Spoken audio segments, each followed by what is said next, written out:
C'est tous les jours de manche. C'est l'heure d'Arnaud de Manche. Rebonjour. Et bonjour tout le monde. Amélie, Martin, Manu qui arrive. Et bonjour Sébastien. Alors Sébastien, j'espère que vous vous habituez à l'exercice de ma chronique. C'est pas toujours facile de donner la réplique exactement au bon moment. Vous avez votre feuille. Alors, là, tout va bien. J'ai ma feuille. Écoutez Arnaud, c'est un honneur pour moi. Vos chroniques sont parfaitement écrites. Tout est fluide, intelligent et incroyablement drôle. Je vous remercie Sébastien. Je vois que vous prenez le pli, c'est bien. Allez, c'est une journée spéciale. On est tous un peu choqués ce matin. On se demande comment va Kenji Girac. Vous savez qu'il a pris une balle andalouse aussi. Alors, d'après son propre témoignage, il s'est tiré dessus. Cette famille, son père Jacques Chirac, lui aussi, il tirait à tout bout de champ. Kenji a failli faire partie du club des 27. Vous savez, c'est ces musiciens qui sont morts à 27 ans. Donc, il a failli rentrer dans le clan des Jim Morrison, des Kurt Cobain, Amy Winehouse, Jimi Hendrix. C'était parti pour. Et puis, Dieu a écouté ses albums. Alors, il a décidé de le sauver. Il a fait « Non, ça va faire tâche dans l'ensemble ». Résultat, Kenji n'est plus en danger.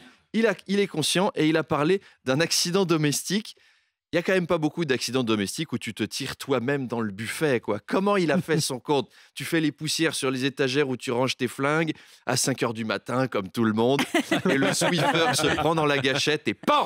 C'est l'accident bête. Les copains gitans de Kenji, sur place, ils ont bien essayé de faire passer les cris de Kenji pour un concert unplugged. Vous vous souvenez de ça, d'où ça vient? Oui, oui, c'est préparation H. Contre les hémorroïdes. Ouais, contre les hémorroïdes. Ah ouais, je ne Alors, l'avais pas. Okay. Kenji a déclaré avoir acheté une arme à feu la veille sur une brocante. Qui vend des armes en brocante? C'est quoi les brocantes? En brocante, tu trouves des bougeoirs avec des angelots, des assiettes avec des bourgeois du 18e qui font de la balançoire peinte sur les assiettes, des tableaux avec des clowns tristes, mais enfin des glocks en état de marche, c'est rare, quoi. C'était pas une brocante, là, c'était un vide-grenier chez les Delon. Évidemment, depuis, tout le monde fait des blagues sur l'omerta des gitans autour de cette affaire. D'ailleurs, est-ce qu'il a été soigné par des médecins gitans? Ça, on sait pas. Ça donnerait quoi, des médecins gitans? Allez Kenji, on s'accroche, accroche. Bienvenue dans le tunnel mystérieux après ta visite au stand de tir, pour une très belle perfusion. Allez, bon rétablissement. On lui souhaite quand même bon courage. Autre sujet, Gaumont veut produire une série sur la vie de Brigitte Macron. Oui, alors la série s'intitulera Brigitte, une femme libre. Et elle a pour but, c'est vrai, c'est une vraie info.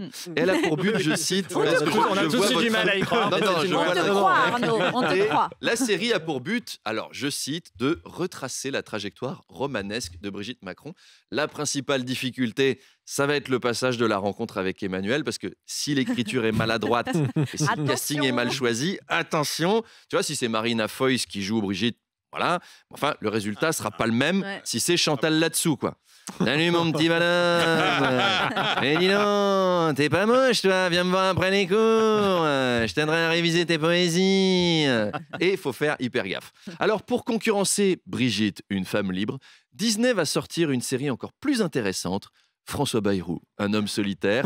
Quant à Netflix, elle annonce travailler sur Stanislas Guérini, une vie. Petite bande-annonce. Stanislas Guérini, une vie. Retrouvez l'histoire d'un homme qui n'est pas parti de très loin et qui n'est pas arrivé au sommet non plus. Et découvrez les moments les plus passionnants de la vie de Stanislas Guérini. Bonjour monsieur Guérini, 2 tranches de jambon comme d'habitude? Oui s'il vous plaît monsieur Armand. Intensité, le tout jusqu'à son irrésistible ascension politique. Monsieur le Président, on n'a personne pour transporter les chaises pour le meeting de ce soir à Romorantin. Bon, il n'y a qu'à envoyer le chauve qui dit rien pendant les réunions, là. Guérini? Oui, voilà, enfin un truc pour lui. Stanislas Guérini, une vie. Une série faite pour ceux qui ont du mal à trouver le sommeil. Bientôt, sur vos écrans. Emmanuel Macron, lui, va jouer au foot demain. Match avec le Variété Club de France et pour l'opération Pièce Jaune. Et oui, un match qu'on débriefe déjà dans l'after. Ah, Daniel. RMC, l'after foot, Gilbert Bribois. Eh oui, il y a toujours un petit... On va faire des jingles en live. Bienvenue dans l'after, premier podcast de France. N'hésitez pas à vous abonner dans la foulée au podcast d'Arnaud de Manche aussi. Et on est avec Daniel Riolo. Salut Daniel, pour parler de ce match avec Emmanuel Macron sur le terrain. Daniel, au profit des pièces jaunes, Daniel. Oui, mais moi je me méfierais hein, si j'étais les gosses à l'hôpital. À mon avis, Macron il va se barrer avec la billetterie. Hein. Quand t'as 20 milliards de déficit, un sou est un sou, quoi. Oh Daniel, tu peux pas dire ça, Daniel. Le président va être fair-play, on en est sûr, d'autant qu'il joue contre une équipe de soignants, Daniel. Ouais, tu m'étonnes, c'est pas la première fois qu'Emmanuel Macron s'oppose à des soignants. Hein. C'est même plutôt une habitude chez lui.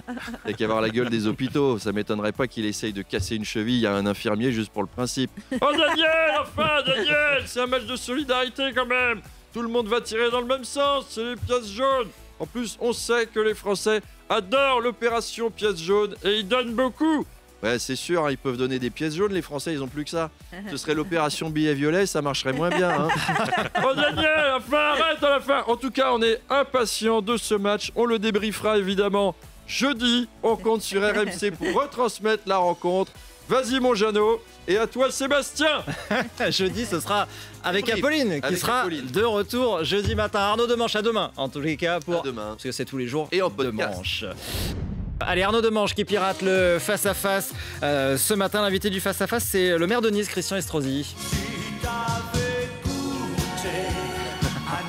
Une heure de vacances. Mais oui, c'est une magnifique chanson de Dick Rivers en français, Zob Rivière, pour accueillir Christian Estrosi. Qui était... de fait, hein. Ça a mis un peu de temps à arriver. Je l'avais pas vu venir. Christian Estrosi qui était hier en compagnie de Gabriel Attal dans un lycée de Nice, lycée ouvrant un internat à titre expérimental pour les élèves décrocheurs et primo-délinquants. Et Estrosi s'y connaît en primo-délinquant parce que quand il était ministre de l'Industrie, il a travaillé avec Nicolas Sarkozy, François Fillon, Claude Guéant. Il est rodé en délinquance.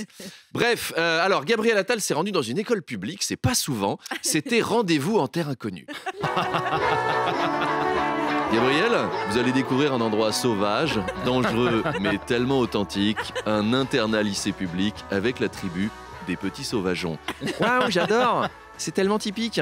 Ça ressemble à un HLM, mais c'est plus délabré. C'est normal, les courants d'air, là, il pleut par le toit. Faudrait appeler Amélie Rosic. Gabriel rencontre ensuite les autochtones. T'es en quelle classe, toi?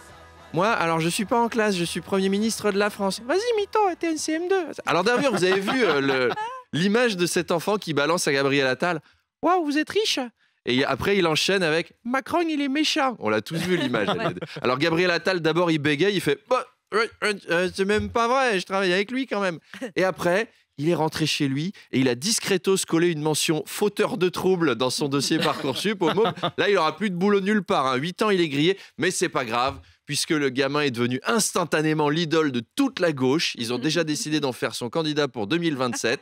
Alors, courage bonhomme, dans 3 ans, t'es président à la place du méchant monsieur. Bref, on parlera d'éducation et d'école, ça tombe bien, c'est avec Néla Latrousse et avec Christian Estrosi à 8h30. À 8h30. Bisous, Néla. Et d'ici là, on retrouve Arnaud Demanche à 8h20. Dans un instant, la météo, le journal.